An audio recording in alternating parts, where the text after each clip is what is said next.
തെളിച്ചമേകാൻ പൊൻപുലർക്കാലം വെളിച്ചമാകുമ്പോ നുറുങ്ങുവെട്ടം പക്ഷിപരാഗം തെളിച്ചു കാട്ടുമ്പോ വരുന്നു ദൈവം മനസ്സിനുള്ളിൽ തിളക്കമേകിടാൻ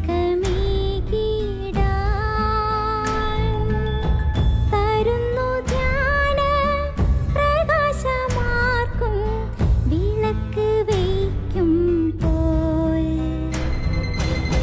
നുറുങ്ങുവെട്ടം ഇറങ്ങിടട്ടെ ഹൃദന്തമെല്ലാം യുഗപ്രകാശത്താൽ മറഞ്ഞിടട്ടെ മനാന്ധകാരം യുഗപ്രസാദത്താൽ നുറുങ്ങുവെട്ടം.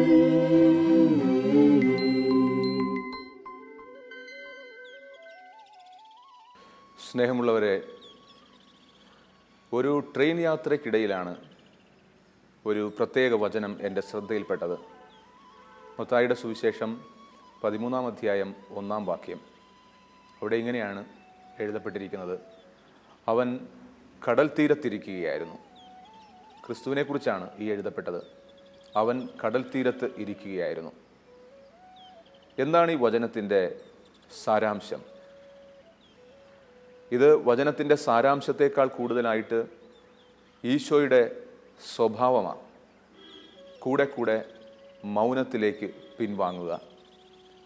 അവൻ കടൽ തീരത്തിരിക്കുകയായിരുന്നു എന്ന് പറയുന്നത് കാഴ്ച കാണുന്നതിന് വേണ്ടിയായിരുന്നില്ല, മറിച്ച് ഒരു മൗനത്തിൽ അവൻ ആഴ്ന്നിരിക്കുകയായിരുന്നു.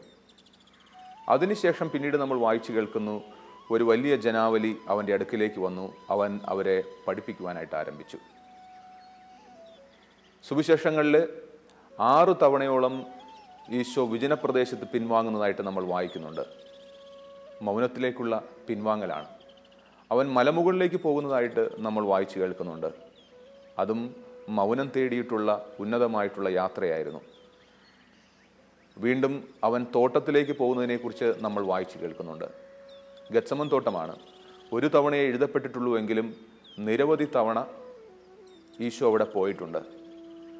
കൂടാതെ സെഹിയോൻ മാളിക ഈശോ നിരന്തരം ചെന്നെത്തുന്ന ഒരു സ്ഥലമായിരുന്നു. അത് മൗനത്തിൻ്റെ മാളികയെന്നാണ് വിളിക്കപ്പെടുക. ഇതെല്ലാം കൂടെ കൂട്ടി വായിക്കുമ്പോൾ ഈശോയുടെ ഒരു പ്രത്യേക സ്വഭാവം നമ്മൾ കണ്ടെത്തുകയാണ്. മൗനം അത് ഈശോയുടെ സ്വഭാവമായിരുന്നു. അതൊരു പ്രത്യേകതയായിരുന്നില്ല. പകരം ഈശോയുടെ സ്വഭാവം കൂടെ കൂടെ മൗനത്തിലേക്ക് ആഴ്ന്നിറങ്ങുക. പത്രോസിനോട് ഒരിക്കൽ റോമിൽ സുവിശേഷം പ്രഘോഷിച്ചു കൊണ്ടിരിക്കുമ്പോൾ ഒരു സ്ത്രീ ചോദിക്കുകയുണ്ടായി, നിങ്ങളുടെ ഗുരു എങ്ങനെയാണ് സംസാരിക്കുക? ഒരു നിശബ്ദതയ്ക്ക് ശേഷം പത്രോസ് പറഞ്ഞത്, അവൻ സംസാരിക്കുന്നത് തീരത്തെ തഴുകുകയും പിൻവാങ്ങുകയും വീണ്ടും തീരത്തെ തഴുകുകയും ചെയ്യുന്ന തിരമാലകൾ പോലെ. ഓരോ തിരയ്ക്ക് പിന്നിലും ഒരു പിൻവാങ്ങലുണ്ട്. ഈ പിൻവാങ്ങലാണ് മൗനം.